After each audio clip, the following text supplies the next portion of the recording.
roti kehidupan bagi umatnya. Keluaran 16 ayat 2 sampai 8. Yang pertama, nama minggu.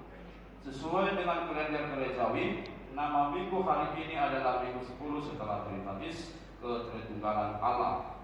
Yang kedua, kebaktian Parhalado dan keluarga Seresot HKBP Marturia.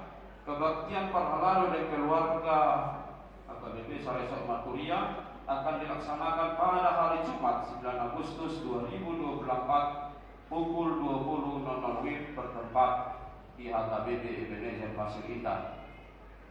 PHD Rena HKBP Resort Marturia. PHD Rena HKBP Resort Marturia akan dilaksanakan pada hari Sabtu 10 Agustus 2024 pukul 20.00 WIB bertempat di Gereja Guru dan Pemuda HKBP Marturia. Berikutnya pelaksanaan pesta perak 25 tahun Gereja Guru dan Pemuda HKBP Marturia. Pesta perak 25 tahun Gereja Guru dan Pemuda HKBP Marturia dilaksanakan pada hari ini, Minggu 4 Agustus 2024, dimulai pukul 8 WIB sampai dengan selesai, yang dipimpin oleh Amang Pendeta Dr. Victor Tinambunan MST, Sekretaris Jenderal HKBP.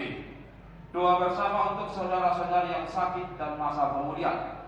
Bagi jemaat yang sakit, saudara-saudari dan masa pemulihan, marilah kita seluruhnya jemaat dan Parhalado mendoakan jemaat kita yang sedang sakit dan masa pemulihan.